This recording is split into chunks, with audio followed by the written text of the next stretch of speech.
Φαντάσου τον εαυτό σου να βρίσκεται χαμένο στο σκοτάδι, σε ένα βουνό που δεν έχεις ιδέα τι μπορεί να σου κρύβει, και η μόνη πηγή φωτός σου είναι ένα κινητό που σιγά σιγά τελειώνει η μπαταρία. Σε αυτό το βίντεο θέλω να μοιραστώ μία από τις πιο συναρπαστικές και ταυτόχρονα ρυψοκίνδυνες εμπειρίες της ζωής μου, τη φορά που μια απλή πεζοπορία στην Ξάνθη πήρε μια δραματική τροπή όταν μια σειρά αποφάσεων, που θα μπορούσε άνετα κάποιος να τις χαρακτηρίσει επιπόλες, οδήγησαν στην περιπέτεια που θα αφηγηθώ. Πρώτα όμως λίγο context για να μπεις κάπως στο κλίμα. Ο μήνας είναι Φλεβάρης. Έχω επισκεφθεί τον φίλο μου τον Παύλο που σπουδάζει στην Ξάνθη. Ο Παύλος γενικά μπορείς να πεις ότι δεν φοβάται και εύκολα. Απ' τη μία ίσως να είναι και λίγο άγνοια κινδύνου, αλλά από την άλλη είναι και λογικό αφού είναι 1,94 και 2 φορές πανελλήνιος πρωταθλητής Brazilian Jiu-Jitsu. Γενικότερα, όσα χρόνια κάνουμε παρέα, τον θυμάμαι να είναι basically ο προσωπικός μου ασθηματικός bodyguard. Δεν είχα ξαναπάει στην Ξάνθη, αλλά ήξερα ότι όλο και κάποιο ενδιαφέρον event θα δοθεί από τους θεούς του content. Γιατί όταν είμαι με τον Παύλο, νιώθω ότι ό,τι και να γίνει, εντάξει, το έχουμε. Εκείνη την εποχή εμένα με έψιναν αρκετά οι πεζοπορίες και τον ρώτησα αν ξέρει κάποιο μονοπάτι. Μου είπε ότι είχε ακούσει κάτι για ένα αυγό, μια κορυφή που φαίνεται από την πόλη της Ξάνθης και αν μη τι άλλο μοιάζει με αυγό. Του είχαν πει ότι είναι φάση καμιά ώρα ανάβαση και έτσι βατώ το μονοπάτι, οπότε λέμε εντάξει, πόσο δύσκολο να μας βγει. Πού να ήξερε ο μικρός Κωστάκης και ο μικρός Παύλος τι είχαν να δουν τα μάτια τους. Το βράδυ πριν τη μεγάλη μέρα κοιμηθήκαμε σχετικά αργά. Στα κάνει αυτά το τρελό nightlife μιας καθημερινής στην Ξάνθη. Και έτσι σηκωθήκαμε γύρω στις 3, όπου με πολύ χαλαρούς ρυθμούς πήραμε κάτι να φάμε και πήγαμε να μαζέψουμε έναν φίλο του Παύλου, τον Νίκο. Τον Νίκο εγώ τον γνώρισα εκείνη την ώρα, αλλά το vibe ήταν πολύ κομπλέ, σχετικά γρήγορα και γενικά φάνηκε ένα cool τυπάκι. Με τα λίγα και τα πολλά, γύρω στις 4 φτάνουμε με τα μάξι κοντά στην αρχή του μονοπατιού. Ή τουλάχιστον έτσι νομίζαμε. Έτσι ξεκινάμε λοιπόν την περιπέτειά μας. Ορεξάτοι, αισιόδοξοι και ενθουσιασμένοι για να κατακτήσουμε την κορυφή. Αρχικά το έδαφος ήταν αρκετά βατό. Στην πορεία όμως ξεκίνησε να γίνεται ολοένα και πιο δύσβατο. Σε σημείο που φτάσαμε να αναρωτιόμαστε αν έχουμε κάνει κάποιο λάθος ή χάσαμε κάποιο σημάδι και βγήκαμε από το μαρκαρισμένο μονοπάτι. Αποφασίσαμε όμως, με όλη τη σιγουριά ανθρώπων που δεν έχουν ιδέα τι κάνουν, αλλά πιστεύουν ότι εντάξει το έχουν, να συνεχίσουμε και πως θα τον βρούμε τον δρόμο. Φτάνουμε μετά από ώρα σε ένα σημείο που λύσαμε το ερώτημα για το αν είχαμε χάσει όντως το μονοπάτι. Τα στοιχεία για την υπόθεση αυτή ήταν πλέον συντριπτικά, ακόμα και για τα 3 τζιμάνια της ιστορίας μας. Είχαμε να δούμε κόκκινα σημάδια κανένα μισάωρο, το έδαφος αποτελούνταν αποκλειστικά από τεράστιες κοφτερές κοτρώνες και ίσως το πιο φανερό στοιχείο, η κλίση ήταν οριακά σαν να σκαρφαλώνουμε το συνικό τείχος. Η κριτική μας ικανότητα δοκιμάστηκε για άλλη μια φορά και δεν απογοήτευσε. Είπαμε ότι θα συνεχίσουμε, καθώς ήμασταν σε ένα σημείο όπου η ανάβαση φαινόταν λιγότερο επικίνδυνη από το να κατέβουμε από εκείνη τη μεριά. Η σκέψη ήταν πως αν φτάσουμε στην κορυφή, από εκεί θα πάρουμε το σωστό μονοπάτι και θα κατέβουμε πιο ομαλά.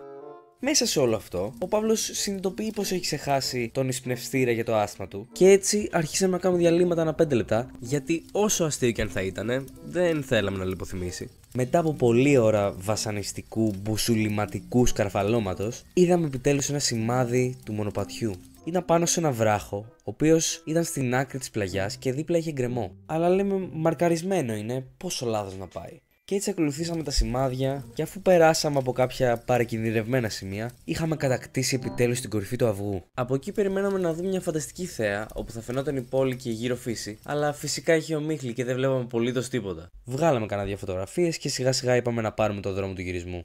Η ώρα είχε πάει 6 και. Το φως του ήλιου λιγόστενε όσο ψάχναμε να βρούμε την αρχή του σωστού μονοπατιού. Κάνουμε κύκλους γύρω από την κορυφή ψάχνοντας έστω ένα κόκκινο σημάδι. Σε μια τελευταία ελπίδα ψάχνω στο κινητό μου κάποιον χάρτη που να δείχνει το μονοπάτι. Βρίσκω σε ένα site περίπου την κατεύθυνση προς την οποία ξεκινάει. Σημαντικό σε αυτό το σημείο να περιγράψω λίγο την κατάστασή μας. Από τα 3 κινητά που έχουμε, του Νίκο έχει σχεδόν 0 μπαταρία, του Παύλου έχει γύρω στο 15% και το δικό μου έχει γύρω στο 60%. Μας έχει μείνει περιορισμένο νερό και μόλις είχαμε φάει τα τελευταία μας snack. Γενικά εμείς ήμασταν σχετικά ήρεμοι, ο Νίκος όμως είχε αρχίσει εμφανώς να αγχώνεται, οπότε του έδωσε το κινητό με το φακό και ξαναξεκινήσαμε να ψάχνουμε σημάδια μονοπατιών. Η ώρα είχε περάσει και ο ήλιος είχε δύσει. Μέσα στη δυσκολία μας βρίσκουμε επιτέλους ένα σημάδι και το πανηγυρίζουμε σαν να έχουμε βρει χρυσό. Από εκεί και πέρα το σχέδιο ήταν το εξής. Ο Νίκος μπροστά με το φακό να ψάχνει το επόμενο σημάδι. Ο Παύλος πίσω να κρατάει το προηγούμενο σημάδι και εγώ ενδιάμεσα να το παίζω χρήσιμος. Όλη αυτή η διαδικασία την μία φορά έπαιρνε 30 δευτερόλεπτα και την άλλη δεν βρίσκαμε το επόμενο σημάδι για κάνα δεκάλεπτο. Αργά και σταθερά όμως κάναμε πρόοδο. Ή τουλάχιστον έτσι πιστεύαμε. Με σκοπό να μην αγχώσουμε περαιτέρω τον Νίκο, λέγαμε που και που πως στην τελική, ό,τι και να γίνει, πάντα υπάρχει η επιλογή του να καλέσουμε την πυροσβεστική, παραλείποντας βέβαια πως την περισσότερη ώρα δεν είχαμε σήμα. Πέρα από όλα αυτά, εγώ σκεφτόμουν κιόλας, φαντάσου πόσο ρεζίλοι θα γίνουμε αν έρθει να μας μαζέψει η πυροσβεστική. Σκεφτόμουν πως θα γίνουμε ένα πρωτοσέλιδο σε ένα μικρό περιοδικό της Ξάνθης. 3 ηλίθιοι χαθήκανε στο αυγό. Κατεβήκαμε από τη γυμνή κορφή και περάσαμε μέσα στο πυκνότερο δάσος, όπου αρχίσαμε να ακούμε ήχους που δεν θα τους έλεγα και πολύ ενθαρρυντικούς, αλλά το παίζαμε πως όλα ok, όλα good. Αυτό το κλίμα οδήγησε σε μια συζήτηση με τον Παύλο, όπου συλλογιζόμασταν τι θα κάνουμε σε περίπτωση που δούμε κάποιο ζώο, όπως π.χ. κανένα αγριογούρνο. Ο Παύλος το πήρε πάνω του, λέγοντας πως εμείς θα τρέξουμε και αυτός θα πάρει μια μεγάλη πέτρα και θα το χτυπήσει πριν τρέξει κι αυτός. Εγώ εννοείται πως δεν θα το δεχόμουν αυτό σαν λογική λύση, οπότε προσπάθησα να του περιγράψω ένα σχηματισμό όπου θα πάρουμε όλοι κοτρώνες και θα τρέψουμε το αγριογούρνο σε φυγή. Η φλέγουσα αυτή συνομιλία διακόπηκε από την συνειδητοποίησή μου πως δεν προσανατολιζόμαστε σωστά με βάση το GPS που μόλις είχε πιάσει σήμα εκείνη την ώρα. Είχαμε κατευθυνθεί τόσο μακριά από την Ξάνθη που η λογική επιλογή πλέον ήταν να συνεχίσουμε στο μονοπάτι αυτό μέχρι ένα σημείο που φαινόταν στο Google Maps ότι είναι δρόμος και μπορεί να πάει αμάξι. Το νέο σχέδιο δηλαδή ήταν να φτάσουμε εκεί, να πάρουμε τηλέφωνο τους φίλους του Παύλου στην Ξάνθη και να έρθουν να μας πάρουν. Εκεί που νομίζαμε πως την είχαμε γλιτώσει, ακούγονται κάποια αχνά γαυγίσματα από μακριά. Όσο προχωράμε, τα γαυγίσματα γίνονται όλο ένα και πιο δυνατά, και σιγά σιγά καταλαβαίνουμε πως έχουμε σκυλιά πίσω από θάμνους και δεξιά και αριστερά μας. Εγώ εκεί έλεγα κάτι παποτζοθεωρίες ότι άμα έρθουν θα αρχίσουμε να κάνουμε σαν αούγκανοι και θα τα τρομάξουμε. Τα γαυγίσματα δυναμώνουν και πλησιάζουν απειλητικά. Η ένταση στο max. Γεμάτη αδρεναλίνη, αναμένουμε ανα πάσα στιγμή να τα αντιμετωπίσουμε. Κι όμως τη στιγμή που φαινόντουσαν όλα σκούρα, παρατηρώ κάτι περίεργο μπροστά μας. Ήταν μία από αυτές τις τεράστιες άσπρες πλαστικές δεξαμενές νερού. Με το που τη βλέπω, συνειδητοποιώ πως αυτή εδώ την έχει φέρει αμάξι. Άρα είχαμε φτάσει κοντά στο δρόμο. 5 βήματα πιο κάτω αρχίζουν όλα να βγάζουν νόημα. Είμαστε δίπλα σε ένα μαντρί. Ακόμα και τα τσοπανόσκυλα είχαν απόλυτο δίκιο που μας κυνηγάγαν, αφού είδαν 3 ηλίθιους να πλησιάζουν το μαντρί τους. Φεύγουμε από το μαντρί και τα σκυλιά μας αφήνουν στην ησυχία μας. Δεν περίμενα ποτέ πως θα χαιρόμουν τόσο πολύ που είδα ένα χαματόδρομο. Ήτανε η όαση στην έρημό μας. Μια απίστευτη αίσθηση αγαλίασης περνάει σαν κύμα πάνω μας. Ή έγραψα πάλι ο Πούστης. Λίγο πιο κάτω πιάνουμε σήμα και με την πρώτη ευκαιρία παίρνουμε τηλέφωνο τους φίλους του Παύλου που ήταν αρκετά έξυπνοι ώστε να μην πάνε για πεζοπορία 2 ώρες πριν δύσει ο ήλιος. Τους εξηγούμε τι έχει συμβεί και από πού να έρθουν να μας πάρουν. Στην αρχή δεν μας πιστεύουν και με το δίκιο τους, αλλά μετά από αρκετή συζήτηση ξεκινούν να έρθουν να μας μαζέψουν. Για να καταλάβεις τι επικών διαστάσεων λούσιμο είχαμε κάνει, θα σου κάνω ένα μικρό recap.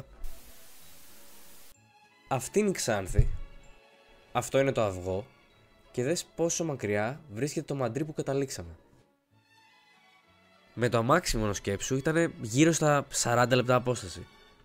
Μετά από όλα αυτά βλέπουμε επιτέλους το αμάξι των παιδιών να έρχεται από μακριά. Η ώρα ήταν πλέον 10. Τα πόδια μας σαν μαγειρεμένα σπαγκέτι και τα στομάχια μας άδεια. Όλα αυτά όμως δεν μπορούσαν να μας σταματήσουν από το να πανηγυρίζουμε καθ' όλη τη διάρκεια της διαδρομής μέχρι το σπίτι. Αυτή λοιπόν ήταν η περιπέτειά μας στο βουνό. Είχε απ' όλα, δεν μπορείς να πεις. Γκρεμούς, ομίχλοι, άγρια ζώα, φανταστικά και μη. Και φυσικά τους 3 ιδιοφυείς ήρωές μας. Ήταν μια εμπειρία που σε κάνει να αμφισβητήσεις το αν θα επιζήσεις όντως τα επόμενα 5 χρόνια με τα μυαλά που κουβαλάς, αλλά ταυτόχρονα σε κάνει να νιώσεις πραγματικά ζωντανός. Την σκεφτόμουν που και έλεγα αυτή η ιστορία πρέπει να γίνει βιντεάκι. Και έτσι έγινε. Και αφού στην τελική την γλιτώσαμε τόσο φθηνά και δεν πάθαμε τίποτα, πήραμε απλά μια γαμάτη ιστορία που θα έχουμε να λέμε.